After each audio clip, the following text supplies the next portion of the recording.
On last week's podcast, the number one reason real estate agents fail is a lack of time management. This is especially true when you're transitioning from a full-time job and part-time real estate into full-time real estate. Today on this podcast, we want to talk about why most people have so much trouble with this, some tips and some secrets that the most successful agents use during the transition and afterwards. This is the How to Real Estate Podcast, episode number 3, with Kyle Lindsay and myself, Jeremy Smith. Kyle, good morning, brother. Good morning, sir. How has today been for you? What is something you're grateful for?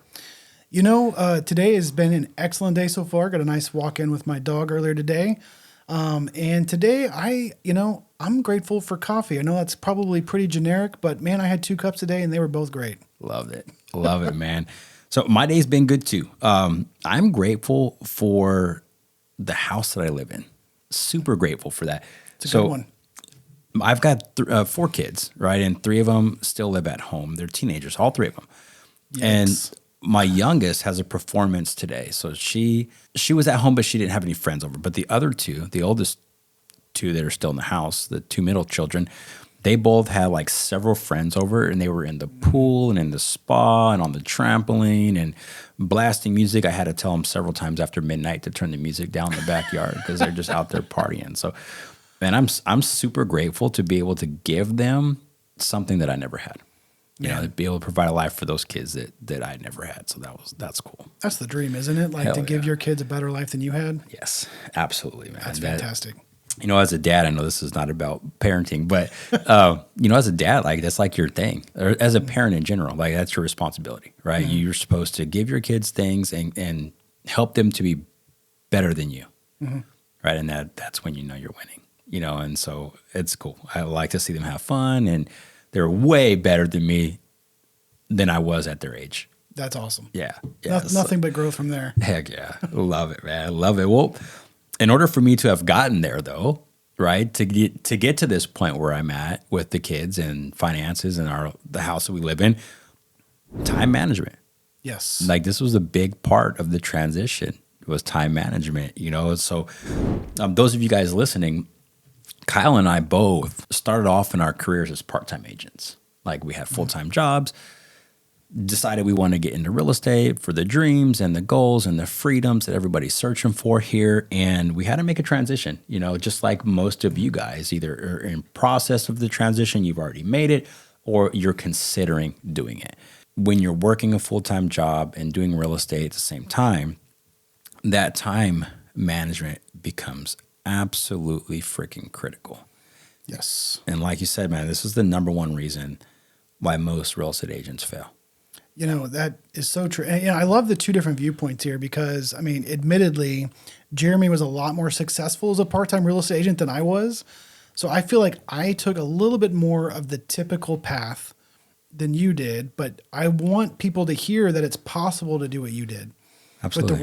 With the right system and the right dedication.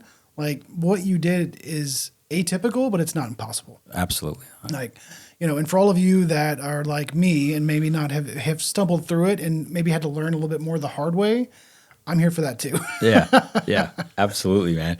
Well, let me just paint the picture for those folks listening. You know, I was working for BNSF Railway, and the job I had, the schedule was pretty crazy. It was 12-hour shifts, and 1 month we would work, 5 a.m. to 5 p.m. The next month would be 5 p.m. to 5 a.m. So your sleep schedule always sucked.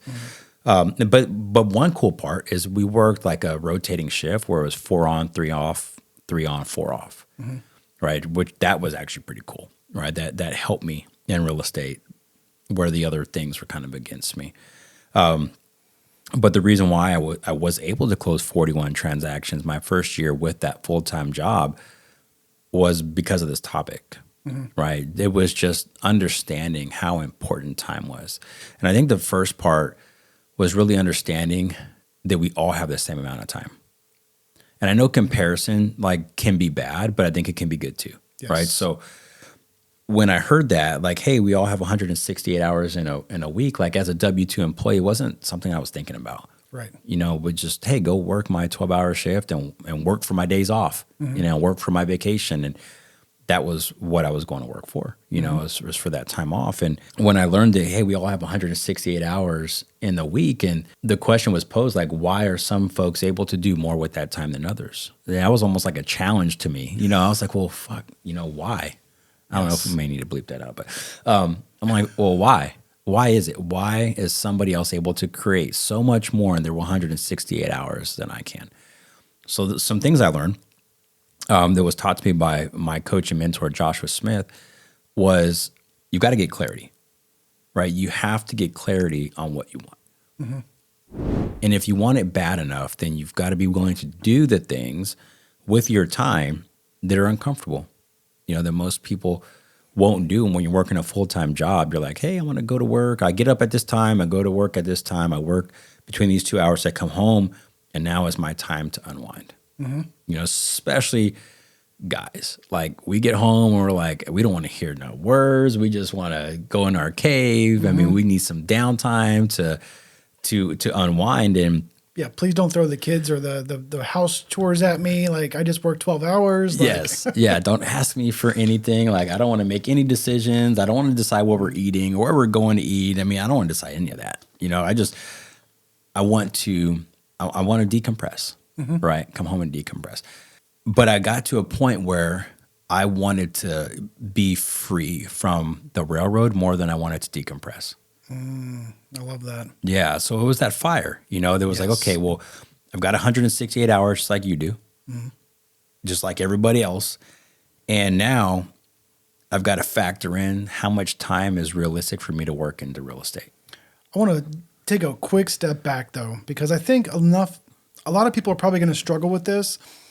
Talk a little bit more about wanting to leave the railroad more than you wanted to decompress, because what got you there and what was really the reason that drove the need to leave the railroad? Because I think there's a lot of people that are comfortable in their jobs, but they want more. Right.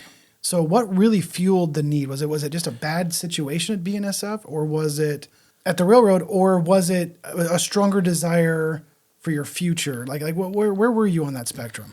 Yeah, so it was kind of a mixture of all of that. Was the environment was not in alignment with my values, my core values. It just wasn't. And not to talk bad about that company at all, because I am grateful for the 10 years I had there. I learned so much, met so many amazing people, did things that most people will only dream about doing, right? And so it was partially that, and it was really mostly my duties and obligations as a father, because when I tried real estate and failed in the early 2000s, man, that led to a lot of financial hardship. It led to foreclosure and bankruptcy, and really, we recovered from that, financially by working at the railroad. But what ended up happening was my son had gotten a scholarship to Texas A&M from the Navy ROTC program, which I'm a Navy veteran, and that was like, I was so proud of my son for doing this, right? And then he needed to get student loans, and he needed a cosigner. So I'm like, I'll cosign for you. Well, then his loans got denied, and it was because of me. Man. Yeah, because of my credit and all that, and it was the embarrassment of that, like feeling like I let him down. And because of me, he may not be able to take care of this or take advantage of this amazing opportunity that he had, and my desire to help him create a life that was better than mine, and set him up for the future. It was bad, man, but it lit that fire, where I was like, okay, well, you got to do something different. Right. So then I decided I was going to get back into real estate. So when I think about what kept me pushing from the comfort zone of, hey, let me decompress and let me spend this time just relaxing, to, hey, I got to keep working, was the reality of working where I was working was the biggest pyramid scheme, right? There's no way I was ever going to be the CEO. I was only going to make so much more money than what I was making then. In order to do even that, I had to spend more time there, be willing to move across the country and do all the things, which, again, great career. Like, I've got a lot of friends that still work there, and I'm not talking bad about it at all. Everybody's career choice is different. It just wasn't in alignment with me. So that was it. That was the fact. Like, I knew that something had to change, and if it was going to change, I had to be the one to change it. Nobody was going to do that for me. You know, it had to be me, just like you guys. You know, it's got to be you. If you're going to make this change and you're going to transition and create a life for you and your family that you're dreaming of, like, it's got to be you. You know, nobody else is going to do that for you. So you got to get uncomfortable and you got to be super clear on what you want, why you want it, and you got to feel that every day. Man, I love that, because it wasn't like you said, it wasn't one thing, but I think the bigger thing you were saying there was just the pull towards a better life that you knew wasn't going to happen where you were, because you had to keep trading more time for more money, Right? versus being able to create something where you could hopefully at some point, you know, you're not leveraging just time for money, Right. and then you give your family a better future. So that's, and I think for a lot of people listening, that's really powerful to hear, because I know we've gotten slightly off topic from time management, but I think the why is so important. And so there's a lot of people out there that would have been 100% comfortable with the money you were making at the railroad. Right. Yeah. And yes, you could have taken that salary and turned it into something bigger, maybe slower than what you're doing right now, but you wanted more. And I think that's a big part of the transition, is you need to want more. There's not always going to be a catalyst in your life or an event that might push you to that. I think it is recognizing the daily struggle and the daily frustration and the progress towards what you really want for yourself that you're not achieving where you are. I think that is something to really tap into when you're doing this, because we're about to get into more of the time management skills, but what we're talking about is probably, it's going to be very simple, but it is not easy. No, it's not. And I'm glad that we kind of took this route to get to this point, because in order to do it, you've got to want to do it. Yeah. Right. You've got to have a big desire to do it, because the time management part takes a lot of discipline. Mm-hmm. It takes a lot of discipline, and it takes a lot of want to. Mm-hmm. Right. And if you don't really want to, when it gets hard and you're tired and you're like, hey, I could actually, you know, I could do this tomorrow. Yeah. I can catch up with this tomorrow. I can do it on the weekend. You know, let me go ahead and spend this time now doing whatever, you know, whatever's in your comfort zone that is not getting you closer to your goal, you know. So you got to really want it. Yeah, You've got 100%. to. All right, so let's dig into the actual tactics here. So what's the first thing you wanna point out that really helped you accelerate from 0 to 41 in their first year? Absolutely, man. So I'm gonna name the topics I'm gonna talk about, and then we'll kind of go over them. So we're gonna talk about 90/60s. Mm-hmm. We'll talk about distractions. We'll talk about clarity, which we kind of did a little bit already. We'll talk about the real problem.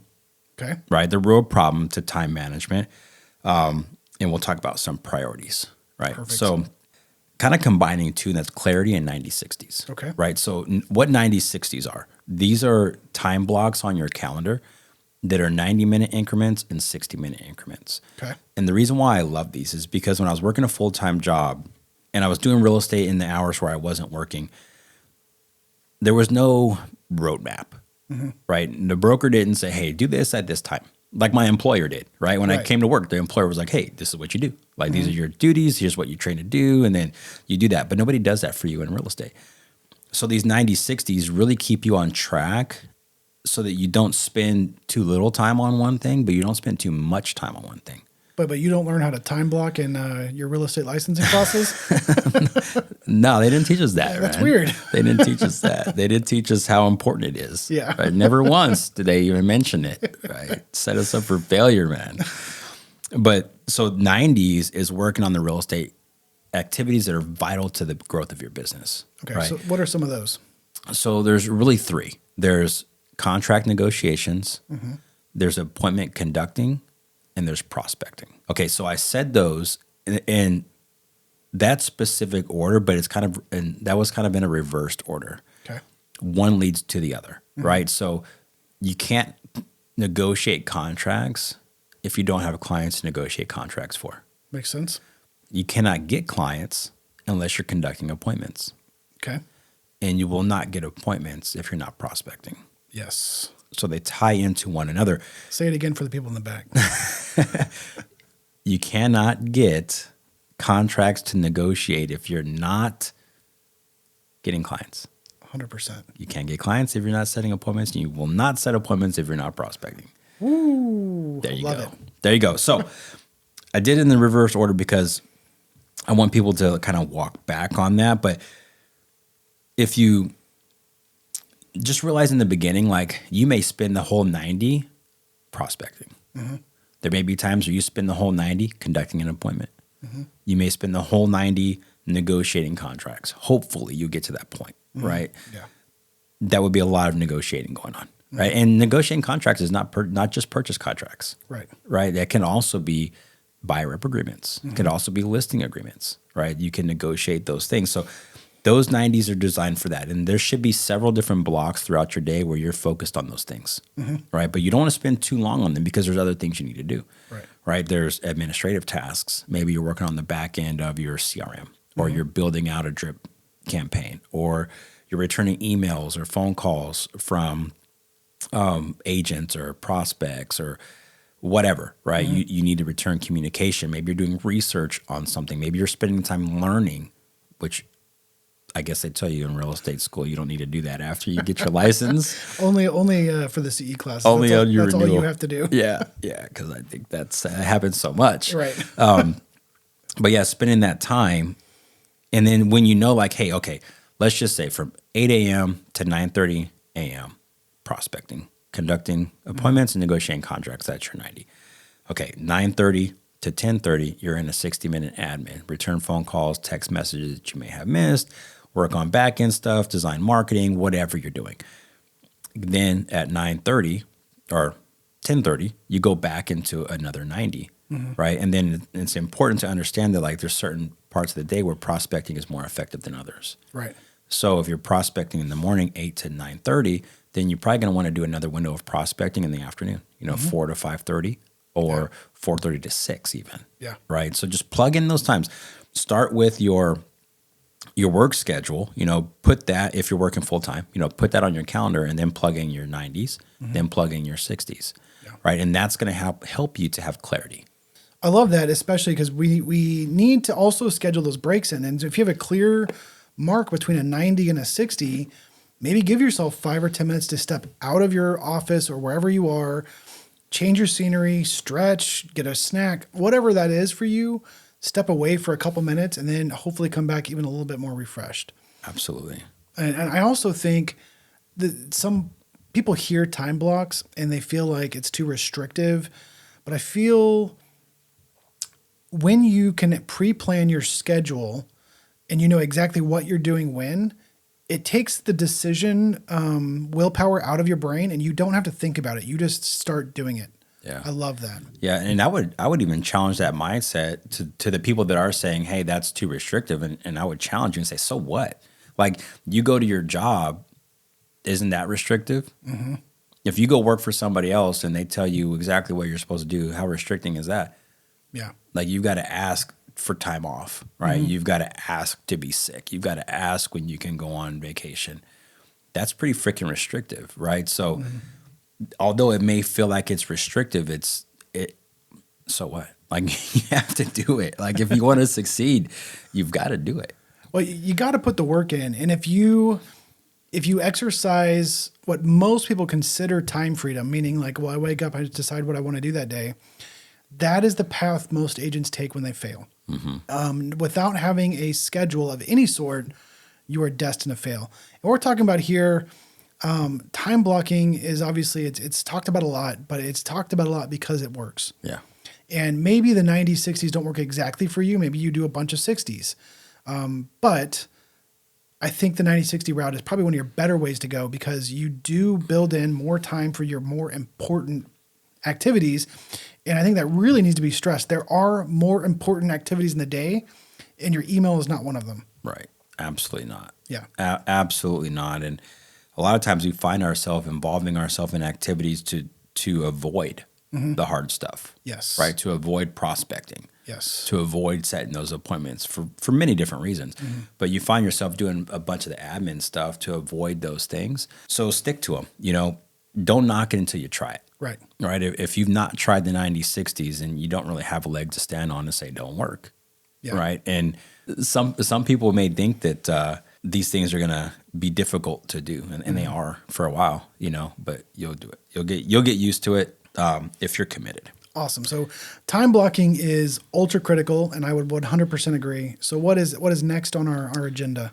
So eliminating distractions, and I want to couple this one with the biggest problem, Okay. right? So the biggest problem is not time management per se; it's choice management. Limiting distractions and making better choices of what you're doing with your time is the key, and that ties right back into the 90s, 60s. Yeah. And I guess it all really just kind of ties together, but being crystal clear, hey, really evaluate what you're giving time and attention to the same way you should be doing with your finances and seeing if those things are in alignment with your goals, right? So if your goal is to sell 24 houses in the next 12 months, that's 2 a month, 100% doable. Right. Like everybody can do that, right? If you manage your day correctly. So if your goal is to sell 24 houses, is going to lunch dates with title companies and lenders getting you closer to that goal? Well, I haven't had closings in a while. I need a free lunch. Right. It may help there, right? It may help with your finances a little bit for a free lunch, but it's definitely not moving the needle. For sure. Right. You could be building relationships, and that's cool. I think that's a big part of avoidance, and saying, oh, yeah, and flattery and all that stuff. Like the title companies and the mortgage people that want to take you to lunch, they're good people. They've got a job. Their job is to sell you on their service. Right. So as you take those lunch meetings, like that's probably not in your best interest, or if you're doing things that are not related to your business growth, those are distractions, and if it's not in alignment with your goals and your values, then it's got to come off of your calendar. Yes. For the first few years, I did a couple things, man. One, to avoid distractions, I took the antenna off my truck. Okay. So I couldn't listen to the radio. Okay. All I could listen to were audiobooks. Well, I mean, I guess I could use Spotify or whatever, but I was disciplined, and I made a decision not to listen to anything but positivity and growth mindset stuff. Also, we gave up our cable. My kids freaking hated it. Like, I'm surprised they're still at home. Yeah, me too. Like, we gave up TV. I didn't come home and sit down and eat dinner and watch TV. Right. It was, hey, I come home, sit down, eat dinner, spend that quality time with the family, because right after that, I was going to go back into some business building stuff, working on the back end or prospecting or what have you, I love this. And just to interject real fast, it's when we sit down with a lot of new agents, one of the things we do is we do a time study with them. And we go through and we use that 168 hours and we ask them, okay, well, how many hours a day do you sleep? How many hours a day do you work out? And we go through a lot of different activities, and without fail, there's always at least 20 to 30 hours left in that week that are not currently accounted for. Guess what you're doing with those hours? Yeah. Everyone listening to this right now, think about that. How many hours a day or a week are you spending on completely unproductive time? Now, I'm not saying we don't need downtime, but I am saying what you need to do is really be present in the time that you have allotted. Right. If it's dinner with the family, put the phone away. Have dinner with the family. If it is work time, again, you don't need the extra distractions. Right. If you want to browse a social media site, Instagram, TikTok, whatever, schedule time for it. Give yourself 30 minutes during a lunch break or an hour after work because you want to catch up on the funny reels and things like that. I mean, I love looking at them too. For sure. Yeah. But there's a time and a place for everything. And I think eliminating those distractions and maybe giving yourself a little bit of grace to have time for those distractions is so important. Yeah, absolutely, man. That's absolutely great advice. It's eye-opening, when you do that time study and you see how much time there's just kind of you're spending willy-nilly. Right. And there's no value in that. And I say that not disregarding family time. Right. Right, because that should be on your calendar. Well, we normally ask about that during the time study. Like, well, how much time do you actually spend with your family? And they'll say, oh, well, 10 hours a week. Okay, cool. We throw it on there. Yeah, yeah. And there's still 20 or 30 hours that guess who's really eating that up? Exactly. Facebook, Instagram, Netflix, Amazon Prime Video, whatever streaming site you're addicted to at the moment. Yeah, and think about it this way, you guys. Like, those platforms are platforms meant for making money. Right? So we stay on them. The longer we stay on them, the more time and attention we give to them, the more money we're making for that platform. Right. Right? So it's not leading us towards our goal. Right. our financial goal. It's actually taking from it. So yeah, definitely eliminate distractions as much as you can. And then, when we talk about the choices, like the reality is when you're building something, it takes a lot more time and effort than you think it's going to take. Ooh, yeah, 100%. It takes so much more. And if you're not disciplined and you're not crystal clear on your goal and why you're doing it and what you want out of it, and you don't have what's called self-efficacy, like you've got to have that, right? You've got to believe that you can actually do this thing. Gotcha. If yeah. you're not, Explain that self-efficacy a little bit more for people that haven't heard that. yeah. So self-efficacy, man, it just really boils down to just believing in yourself. Now, believing that there's a thing that you can do, right? So if you have a driver's license right now, at some point in your life, you learn to drive, right? And at some point, you probably started, you're probably scared, but you're excited. All your friends are doing it. And you probably compared yourself to one of your friends. Well, if that person can do it, I can do it. That's self-efficacy, right? You believed in yourself that you could do this thing. So you've got to have that here, right? You've got to have that self-efficacy, believing that you can do it. Then you've got to be committed to doing it. So I think when you're talking about this, for me, I hear the choice problem. I feel like that is almost directly related to your priority problem. Yeah. So talk about that. How do you set those priorities, and maybe a suggested order that you put them in yourself that might help people kind of help themselves figure that out? Yeah. So number one priority for me when I was transitioning was getting the amount of money I needed in the bank so that I could be responsible financially for my family when I made the transition. Okay. Because I made the transition in the early 2000s and it was disastrous, right? So I wasn't going to do that again. So that was the number one priority. So I knew how much money I needed to leave. I didn't know how I was going to get it. So priority one was set, right? This is how much money I need, and this is the time frame I'm going to give myself to do it. Priority number two was learning exactly what I needed to learn to be effective quickly, right? Because with a full-time job, like I couldn't risk spending all this time and then going out and not being successful because I didn't know. Right. You didn't have time to learn on the job. Didn't, no. Okay. And I didn't have time to fail. Right. I've already done that before. I didn't have time to fail. I needed to make sure that I was going to win as much as I could. So priority number two was learning the craft, setting up everything on the back end so that when I did get clients, it was seamless, because my goal with all my clients was that they did not know that I had a full-time job. I didn't want any of my clients to know, which meant that, one, I wasn't going to just volunteer the information. Right. I wouldn't hide it from them. Like if they asked me, I would have told them. Right. Some of them knew. Some of them came from the railroad. Right, exactly. My first one did. Absolutely. So, but two, I didn't want them to ever feel like I was unreachable. Like, oh, we can't get a hold of Jeremy between these hours, and what's going on? And, he only calls us at night, or only talks to us early in the morning.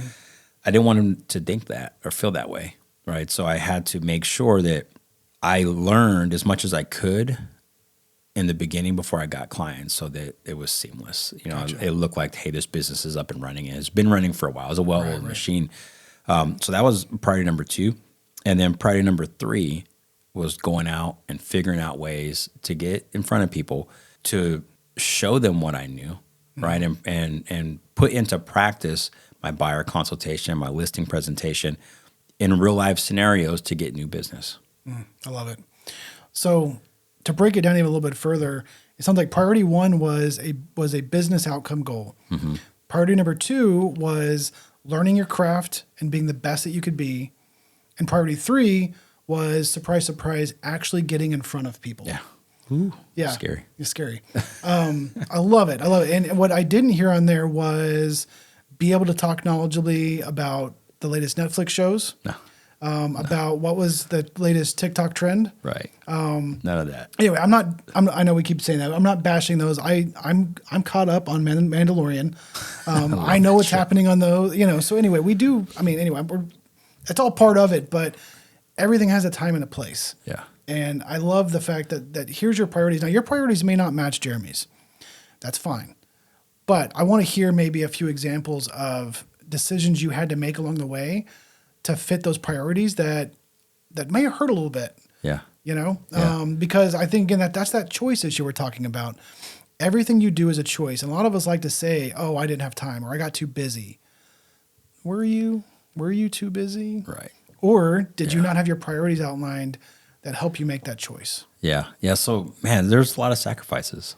There's a lot. I remember not being able to go to some of my kids' sporting games. And like before that, I had never missed one. Right. You know, and not being able to really spend the time with my family that I wanted to in that moment because we're super close. Like we've always been really close, all of us.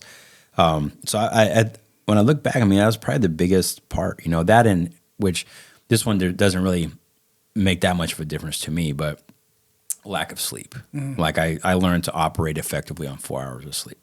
Man. And I was still, you know, in the gym every day, like just still grinding, you know. My physical health is important to me, you know, and it should be to everybody listening because if you're not physically healthy, that's going to distract you from everything. Right. You know, so that's got to be a priority. But yeah, it was definitely some pushback from friends and family, you know, that were like, hey, you know, what are you doing? Why don't you ever come to anything? Like, how come we don't hear from you? Or, you know, they weren't involved in those conversations where we're like, hey, here's the plan. Right. You know, they didn't fully understand all of that. So, and then honestly, like some people too, there's distancing with some people and not on purpose, like not that they're bad people or that I was being a bad person, but it was just priorities and mindset changed, you know, so we started to have less and less in common. Right. You know, where I was on this grind, you know, wanted to build this real estate empire and create all this epic life for my family. And they were still like, I just want to work this job and then go out and have a drink afterwards and, you know, do these things on the weekend. I mean, all that stuff is fine because the reality is if you do this, like really discipline yourself and you focus and you deal with the sacrifice in the very beginning, you will build something to a point where like a few years down the road, you get your time back. Man, I love that. I don't know if this is an actual quote or not, but I've heard this before, or at least maybe it's floating around in my mind, but do what others aren't willing to do now so you can do what they can't do later. Absolutely. And I love that. It's more, you know, just off the last couple of minutes, there's been so many like future podcast episode ideas here. So like we're going to talk about being a real estate agent and a parent at the same time coming up. Wait for that one. We're going to talk about like, I don't know how to phrase this, but like you will leave, as you gain more success, you will leave people behind. Yes. And the cool thing is you will gain new friends along the way that help support that growth. I think that's going to be a cool one coming up. And you know, I'm excited about those. So, but getting back to the time management, the sacrifice, the priorities, like this isn't easy and you will have to sacrifice, but that's a long-term mindset right there is I will sacrifice now to build the business I want later. Because if you are currently working a full-time job and you want to be full-time in real estate, there will be a transition period where you will work more than you may have ever worked before in your life because 100%. You can't just, unless you just have, for whatever reason, 12 months of expenses saved up, you can't just quit most people can't quit their job. No, you shouldn't. Yeah. And so in that meantime, you're going to be learning, you're going to be building up that back end, like you said. And then when you finally start doing transactions, guess what? Your clients may know you have another job. They may not. You may tell them, regardless of whether they know or not, they still want a world-class experience that you will have to provide. Yes. And that will be, for me at least, I was working 50, 40, anywhere between 40 and 60 hours a week, on average about 50 hours a week at my full-time job. And towards the end of that full-time job, I was also working 40 to 50 hours a week as a real estate agent. And I know that was hard on my wife. It was hard on me physically. Like, you know, you just, like we talked about, you just want to come home and relax. Yeah. And that was the sacrifice you made so that when I did leave that full-time job, yes, it was a breath of fresh air to not have to have that extra 50 hours. But guess what? There's still some weeks that I do that 100-hour week. Yeah. Yeah. You just repurpose the time. Exactly. You repurpose the time and there's going to be a sacrifice in the beginning. There has to be. There has to be. Yeah, for sure. And, you know, it's funny too, because I experienced the same thing when I left the railroad. Like, so I left 11 months after getting into real estate. I was able to leave the railroad. And then I had so much more time. So that first year was 41 transactions. The second year was 78 transactions because I didn't just take the time and do nothing with it. Right. Right. I just plugged real estate activities back into that time. And something that I think people need to hear. Like, we get our real estate license. There's a lot of this, hey, I'm going to get licensed and I'm going to have financial freedom and I'm going to have freedom of my time. And you see things that people are doing on social media and they make it look easy. Right. So can you have financial freedom and can you have freedom of time? Absolutely. You absolutely can. But just getting your license doesn't give you that. 100%. You have to earn that. Right. So in the beginning, as you're building up your business, you have to be willing to take the sacrifice. You know, you've got to be willing to work harder, longer, and more often than everybody else. Right. You've got to be willing to put in the work, put in the sacrifice, fail, learn, fail some more, and keep on your grind. Because what I think is, like, if you can pass your real estate license exam, you can be successful in real estate. Yes. But because you pass your real estate license exam doesn't guarantee you success in real estate. Like, it doesn't give you, you don't earn the freedoms that you're searching for just because you got your license. You've got to continue to work and earn that. And the reality is like 87% of agents fail. So they're going to get their license, mentally go into this space of, oh, now I've got financial freedom and I've got time freedom because I got my license, right? Nobody ever told me any differently.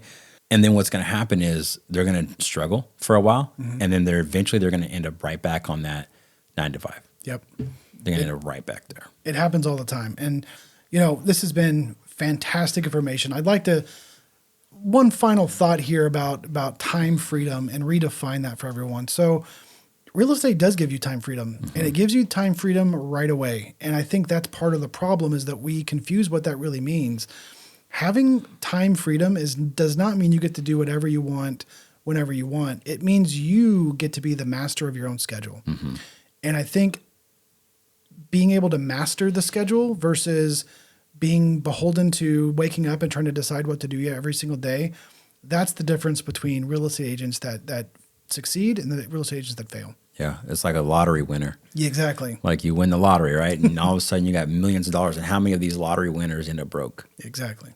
They never take the time to learn how to manage that money, you know, and do the right thing with it. It's the same thing. Yeah. Love that one.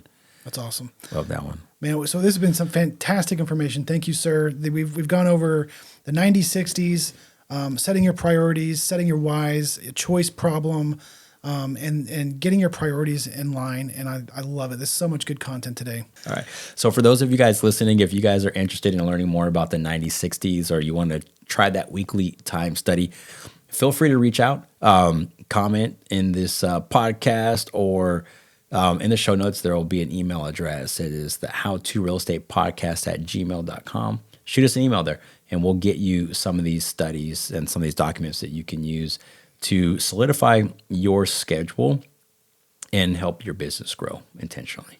Awesome. Great podcast today, sir. I appreciate you, man. I appreciate you. And you guys get out there.